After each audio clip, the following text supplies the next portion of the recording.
প্রথম কথা হলো যে ইসরায়েলের পরিকল্পনায় ট্রাম্প কেন ফাঁদে পড়লেন সেটা হলো যে ইসরায়েল বোঝাবার চেষ্টা করেছিল যে ইরানের মধ্যে যদি আমরা একটা বড় অ্যাটাক চালাই, ইরানের সুপ্রিম কমান্ডার বা তাদের আইআরজিসির শীর্ষ কমান্ডারদের অথবা তাদের মন্ত্রী পরিষদের গুরুত্বপূর্ণ ব্যক্তিদের যদি আমরা সবাই ফেলি, তাহলে ইরানের রেজিম চেঞ্জ ঘটে যাবে। এটা আমি কয়েকদিন ধরেই বলছি, আপনারা শুনছেন। এটা ছিল ইসরায়েলের পরিকল্পনা, আমেরিকাকে যুদ্ধে টেনে আনার। ডোনাল্ড ট্রাম্প তিনি তাই করলেন, ইসরায়েল যা চেল। কিন্তু পেন্টাগন বা তার মার্কিন জেনারেলরা বারবারই বলেছিল এটা করবেন না, কারণ মার্কিন জেনারেলরা তো যুদ্ধবাজ, তারা যুদ্ধের সমস্ত অবস্থা বোঝে। তারা বারবার নিষেধ করেছিল ট্রাম্প এটা করবেন না, এটা আমাদের লস হচ্ছে, এটা আমাদের ভুল হচ্ছে, আমরা এখান থেকে জয় নিয়ে ফিরতে পারবো না। 10-12% আমাদের জয়ের সম্ভাবনা, মাত্র 10-12%। এই 10-12% সম্ভাবনা নিয়ে আপনি যুদ্ধ করবেন, বিশাল বাজেট খরচ করবেন ইরানের বিরুদ্ধে। আপনি তাদের স্ট্র্যাটেজি দেখেন, তাদের ইতিহাস দেখেন, তাদের অবস্থা দেখেন, তাদের মানে যারা নত হয় না, যাদেরকে কোনোভাবে নতই করা যায় না, তারা যুদ্ধে তাদেরকে আপনি কিভাবে নত করবেন? আলোচনা টেবিলে যারা নত হয় না, তারা যুদ্ধে নত হবে? ট্রাম্প তার জেনারেলদের কথা শুনলেন না, শুনলেন ইসরায়েলের নেতানিয়াহুর কথা, আসলেন যুদ্ধে। এখন ট্রাম্প বুঝতেছেন কি ঘটতেছে। এখন ট্রাম্প নিজে এই যুদ্ধ শেষ করতে চান। কিভাবে? দুটো উপায়। বড় রকম ম্যাচাকার চালাবে তিনি তেহরানে, তাহলে কি যুদ্ধ শেষ হবে? শেষ হবে না। রেজিম চেঞ্জ ছাড়া তাদের লক্ষ্য পূরণ হবে না। এখন ট্রাম্প নতুন করে যে বিপত্তিতে পড়ছে সেটা কি শোনেন, ট্রাম্পের সামনে মহা বিপদগুলো কি। আরব বলছে ট্রাম্পকে, তুমি তো আমাদের সাথে প্রতারণা করছো। অর্থাৎ ট্রাম্প আরবের টাকা নিয়ে ট্রিলিয়ন ট্রিলিয়ন ডলার নিয়ে নিরাপত্তার নাম করে যে ঘাঁটিগুলো গড়েছিল আরবের ভেতরে, যখনই ইরান একযোগে 7-8টা দেশকে মার শুরু করছে, ট্রাম্প কি করছে শোনেন, আরবে তাদের যে প্রতিরক্ষা ব্যবস্থা, তাদের যে এন্টি মিসাইল গুলো ছিল, এখান থেকে তুলে তুলে ইসরায়েলে নিয়ে যাচ্ছে, কারণ ইসরায়েল এখন আর কুলাতে পারছে না। ইরান কৌশলটা কি নিচ্ছে, সে তার ধরেন একটা ছোট উদাহরণ দিলে বুঝবেন। ইরান একটা মিসাইল মারছে, দুর্বল মিসাইল। ইরানের কয়েক টাইপের মিসাইল আছে, প্রথম প্রজন্ম, দ্বিতীয় প্রজন্ম করে ষষ্ঠ প্রজন্ম পর্যন্ত মিসাইল আছে।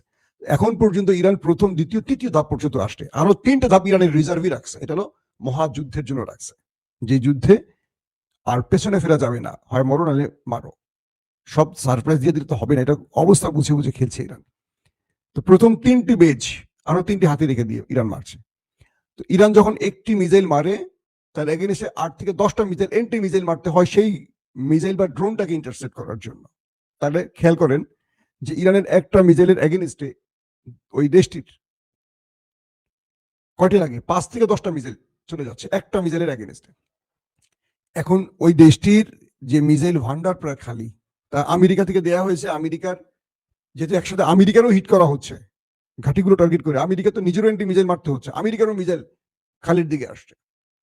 এখন বলছে মার্কিন জেনারেলরা বলছে যে আমরা এই যুদ্ধ কতদিন টেনে নেব, ইরান যেই পলিসিতে যুদ্ধ করবে, কারণ আমাদের তো রসদ শেষ হয়ে আসবে। সৌদি আরব, কাতার, কুয়েত, আরব আমিরাত, বাহরাইন, জর্দান থেকে কি করতেছে আমেরিকা, তাদের আকাশ প্রতিরক্ষা সিস্টেম, তাদের অ্যান্টি মিসাইল গুলো নিয়ে ইসরায়েলকে দিচ্ছে, ইসরায়েলকে সেভ করার জন্য। আরব বলতেছে তুমি আমাদের রক্ষার নাম করে এসছো, এখন আমাদের থেকে নিয়ে ওদেরকে বাঁচাচ্ছ। মানে কত বড় বিশ্বাসঘাতকতা আরব বুঝতে পারতেছে এখন। দেখেন সৌদি আরবের রিয়াদে মার্কিন দূতাবাসকে লক্ষ্য করে কালকে ইরান ব্যাপক অ্যাটাক চালিয়েছে। শেষ তথ্য মতে সৌদি আরবে বিশাল আকারের মার্কিন দূতাবাস, অনেক বিলাসপূর্ণ ওইটাতে জ্বলতে দেখা গেছে।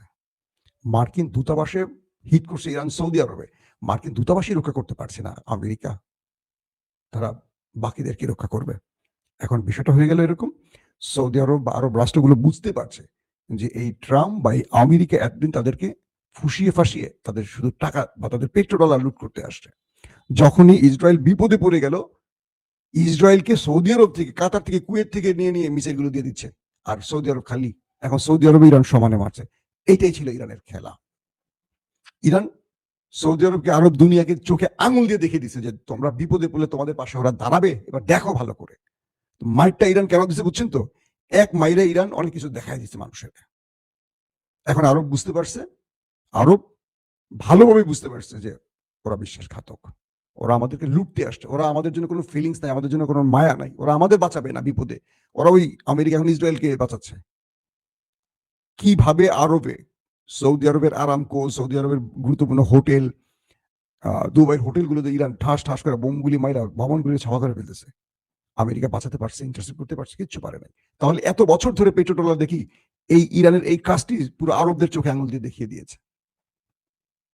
নাম্বার 2, সৌদি আরব এখন ইউরোপের কাছে গেছে, রাশিয়ার কাছে গেছে, চীনের কাছে গেছে। এই আরব রাষ্ট্র, সৌদি আরব শুধু না, আরবগুলি, তারা বলছে ইউরোপের ভাইরা, রাশিয়ার পুতিন চাচা, চীনের শি জিনপিং চাচা, আমাদেরকে বাঁচান, ইরান তো আমাদের মাইরা তক্তা বানায় ফেলতেছে। আপনি একটু, আপনাদের কথা তো ইরান শুনবে, বিশেষ করে চীন, রাশিয়া, আমরা আলোচনা করতে চাই, যে কোনো ভাবে হোক আমাদেরকে 5 দিনের জন্য হলো যুদ্ধবিরতির একটা সুযোগ করে দেন। আমরা দাঁড়াতে পারছি না, আমাদের রাষ্ট্র হঠাৎ করে যুদ্ধের মধ্যে পড়ে আর কুল কিনারা খুঁজে পাচ্ছে না। মানে আরব রাষ্ট্রগুলোর রাষ্ট্রপ্রধানরা বলছে, বলা হচ্ছে এখন চীন রাশিয়ার কাছে ছুটে গেছে, ইউরোপের কাছে চলে গেছে যে তোমরা একটু ইরানকে বোঝাও, ইরানকে বোঝাও, ট্রাম্পকে না, ইরানকে বোঝাও। তার মানে এই যুদ্ধে ট্রাম্পের চেয়ে এখন ইরানের দায়িত্ব বেশি হয়ে গেছে, বা ইরানের উপরই এখন তাদের টার্গেট, যে ইরান বুঝলে হবে। ইতিমধ্যে দিমিত্রি মেদভেদেভ, রাশিয়ার ভ্লাদিমির পুতিনের ডান হাত, তিনি বলেছেন এই যুদ্ধ তৃতীয় বিশ্বযুদ্ধের দিকে যাচ্ছে। যদি এখনই ট্রাম্প থেমে না যায় আর ট্রাম্পের পাগলামি যদি বাড়তে থাকে, এটা তৃতীয় বিশ্বযুদ্ধের রূপ নেবে।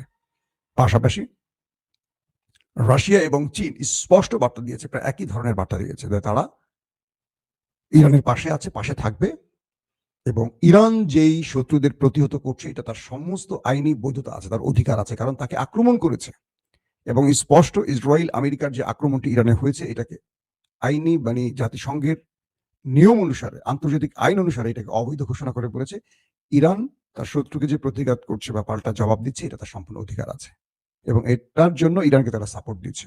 পাশাপাশি বলেছে যে ইরানের যে কোনো বিপদে, যে কোনো প্রয়োজনে চীন পাশে থাকবে, যে কোনো বিপদে প্রয়োজনে রাশিয়া পাশে থাকবে। একদমই স্পষ্ট জোরালো ভাষায় এই প্রথম ইরান এবং রাশিয়া ইরানের পক্ষে, চীন এবং রাশিয়া ইরানের পক্ষে দাঁড়িয়ে গেছে। এটা এখন আমেরিকা ইসরায়েলের জন্য টেনশনের কারণ। কারণ এখন যদি কোনো কারণে ইউরোপের রাষ্ট্রগুলো ইসরায়েল কিংবা আমেরিকার পাশে দাঁড়ায়, সেক্ষেত্রে এই দুটো রাষ্ট্র দাঁড়িয়ে যাবে। একটা জিনিস মনে রাখবেন, এক চীন পুরো ইউরোপকে একা পেটাতে পারে, মানেন আর না মানেন। চীনের কাছে যা আছে, চীন যদি মনে করে যে আমি পুরো ইউরোপের সাথে একা লড়াই করব, পারবে। এক রাশিয়া আমেরিকার সাথে লড়াই করবে, বাকি থাকে কে? শক্তিশালী দেশ আছে কারা বলেন? তুরস্ক ইরানকে একটা টোকাও দেবে না, বরং এই যুদ্ধে তুরস্ক ইরানকে নেপথ্যে সাহায্য করতেছে, পাকিস্তান নেপথ্যে সাহায্য করবে। বোঝেননি আপনারা? ভারত, আর ভারত কদিন আগে গেল না ইসরায়েলে, প্ল্যান করে আসলো কার সাথে? নেতানিয়াহুর সাথে। যখনই তারা ইরানে আক্রমণ করবে, ভারত কি করলো? আফগানকে পাকিস্তানের বিরুদ্ধে লাগাই দিল। হঠাৎ করে আফগান সীমান্তে এসে, খাইবার পাখতুনখোয়ার পয়েন্টে, পাকিস্তানের সীমান্তে এসে তাদের সেনাদের উপর হামলা করলো, বড় ধরনের হামলা করলো, মামুলিটা না। কারণ বড় ধরনের হামলা করলে পাকিস্তান আফগানের উপর খেপে গিয়ে তারা আক্রমণ শুরু করবে, তারা স্ট্রাইক শুধু মামুলি স্ট্রাইক চালাবে না, যুদ্ধে জড়ায় যাবে। যখন মিলান নেতানিয়াহুর সাথে নরেন্দ্র মোদী বৈঠক করেন ইসরায়েলে গিয়ে, এর একদিন দুদিনের মাথায় ঘটনাটি ঘটলো, আফগান খাইবার পাখতুনখোয়ার সীমান্তে এসে পাকিস্তানের উপর হামলা করে।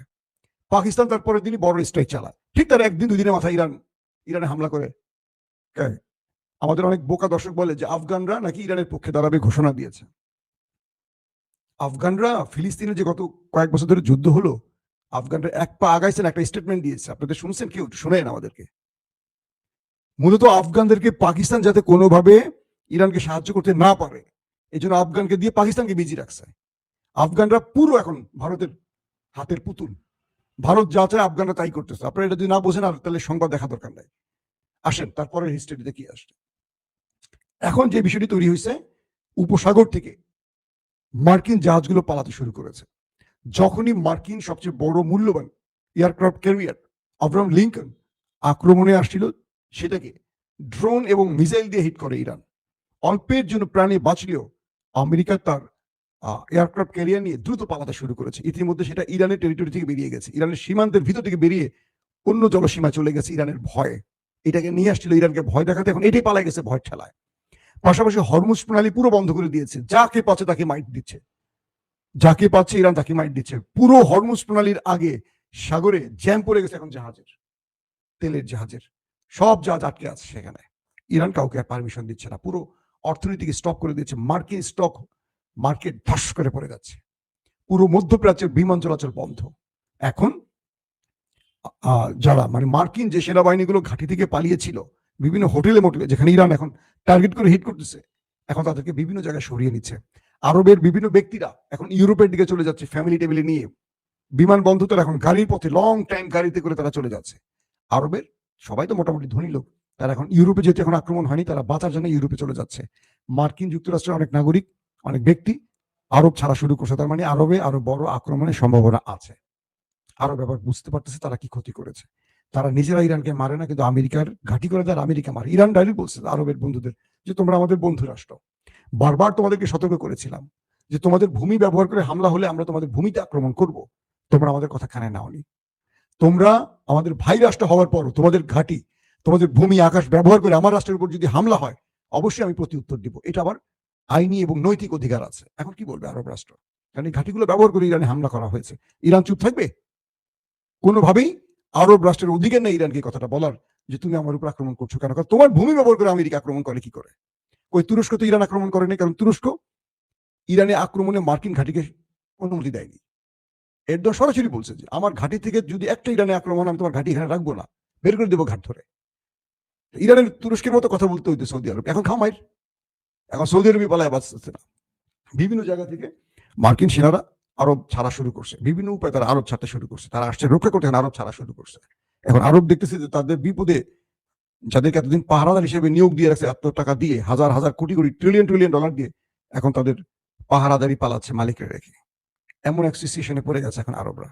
পাশাপাশি এই যুদ্ধের গতি প্রকৃতি এখন ভিন্ন দিকে এগোতে শুরু করেছে। দখলদার দেশটির মধ্যে বৃষ্টি চলছে মিসাইলের। ড্রোন ফুটেজে দেখতেছি একেবারে সেই দেশটিকে ছাপা করে ফেলছে ইরান। ক্লাস্টার বোমা মারছে নাকি এমন অভিযোগ আসছে। ইরান পাগল হয়ে গেছে এখন। ইরান এখন ডু টাইম ম্যাচ খেলছে। এটা বুঝে নাই ডোনাল্ড ট্রাম্প। ইরান এখন এক ভয়ঙ্কর খেলায় মেতে উঠছে। তাদের কথা আমরা তো মরছি, তোদেরকে নিয়ে মরবো। এখন ইরানকে শান্ত করতে পারে দুটো দেশ, চীন আর রাশিয়া। তবে চীন আর রাশিয়া আরবদেরকে একটু শিক্ষা দিবে যে তোমরা সারা জীবন আমেরিকাকে বন্ধু ভাবছো, দেখো তোমরা আমেরিকার হাত ছাড়ো, প্রয়োজন আমাদের হাত ধরো, আমরা বিপদে পাশে দাঁড়াবো। এখন এই হিসেবে চীন রাশিয়া ইরানকে বলছে একটু মাইট দে, ভালো করে মাইট দে, যাতে আমাদের মূল্যটা বোঝে। সবকিছু মিলে এই মুহূর্তে যুদ্ধের গতি প্রকৃতি খুব ভয়ঙ্কর দিকে যাচ্ছে। ইরানের মধ্যেও ভালো রকম অ্যাটাক করতেছে দখলদার দেশরা, ম্যাসিভ আকারে। ইরানও ম্যাসিভ আকারে করছে। খেলা এখন হাই ভোল্টেজ চলতেছে। আরব রাষ্ট্রের মধ্যে মার্কিন যা পাচ্ছে, ইসরায়েলি যা পাচ্ছে সেখানে হিট করছে, এবং ইরানের কোনো হিট নিখুঁত, মানে সব নিখুঁত, টার্গেটে হিট করছে। পাশাপাশি ইরানকে গোয়েন্দা তথ্য দিচ্ছে বেশ কিছু রাষ্ট্র বলা হচ্ছে, এবং সেই রাষ্ট্রের তথ্য অনুযায়ী ইরান সাকসেস অপারেশন করে যাচ্ছে, একটার পর একটা সাকসেস অপারেশন করে যাচ্ছে। তাই ইরানের সামনে এখন খোলা পথ একটাই। আর আমেরিকা এখন যে কোনো ভাবে চাইছে এই যুদ্ধ থেকে বাঁচার জন্য। এখন এই যুদ্ধ থেকে বাঁচার কোনো উপায় আর খুঁজে পাচ্ছে না। ট্রাম্প বলছে তারা আরো 4 সপ্তাহ যুদ্ধকে টেনে নিতে পারে। যে ব্যক্তি বলেছিলেন 2 দিনে সমাপ্ত করবেন, সেই ব্যক্তি এখন আরো 4 সপ্তাহ কথা বলছেন, কারণ ইরান রাজি হয়নি যুদ্ধবিরতির জন্য। এখন ট্রাম্প মহা চাপে পড়ে গেছেন। তার জেনারেলরা তাকে এখন চাপ দেওয়া শুরু করছে যে আপনি গোয়ার্তুমি করে যুদ্ধে গেছেন। কারণ আজকে ইকোনমিস্ট একটা নিউজ দিছে, ওয়াশিংটন পোস্ট ডাইরেক্ট বলছে ট্রাম্প পরাজয়ের পথে। ইকোনমিস্ট বলছে কি, এই ট্রাম্প বারাক হোসেন ওবামার কাছে পরাজিত হওয়ার পর বলেছিল, মিস্টার বারাক হোসেন বা বারাক ওবামা, তিনি যে যুদ্ধটা শুরু করছিলেন, তিনি মূলত তার মকবুলিয়াত বা তার জনপ্রিয়তা, তার খ্যাতি ছড়াবার জন্য শুরু করছিলেন। যেটা বারাক ওবামা তার সময় যে যুদ্ধটা করছিলেন, এটা আমেরিকার জন্য পতনের কারণ হবে। সেই ব্যক্তি আজকে বলছেন, সেই ট্রাম্প আজকে নিজে ইরানের বিরুদ্ধে যুদ্ধ শুরু করে তিনি চেয়েছিলেন যে তার অবস্থাটা পাকাপোক্ত করতে। কিন্তু এই মুহূর্তে মার্কিন প্রত্যেকটা গণমাধ্যম জরিপ বলছে ট্রাম্পের জনপ্রিয়তা একদম তলানিতে নেমে গেছে। ট্রাম্প এক ইসরায়েলকে বা ইসরায়েলের কথা রাখতে গিয়ে তার রাজনৈতিক ক্যারিয়ার বা তার প্রেসিডেন্টশিপের যে পাওয়ারফুল অবস্থানটা, সেটাকে একেবারে হারিয়ে ফেলছেন। পুরো পৃথিবী তাকে আর সাপোর্ট দিচ্ছে না। জাতিসংঘ পর্যন্ত বলছে ইরানের মধ্যে শিশুদের উপর যে হামলাটা হয়েছে এটা গ্রহণযোগ্য নয়। আস্তে আস্তে আওয়াজ উঠতে শুরু করবে ইনশাআল্লাহ। আমরা বিশ্বাস করি বড় কিছু আসছে সামনে। দর্শক, আমরা নেক্সট বুলেটিন আবার খুব শীঘ্রই দিব। হাতে যে কোনো বড় খবর আসার সঙ্গে সঙ্গে আমরা চলে আসবো আপনাদেরকে তরতাজা ব্রেকিং খবরগুলো দেওয়ার জন্য। প্রত্যেকে ভালো থাকবেন। আল্লাহ হাফেজ।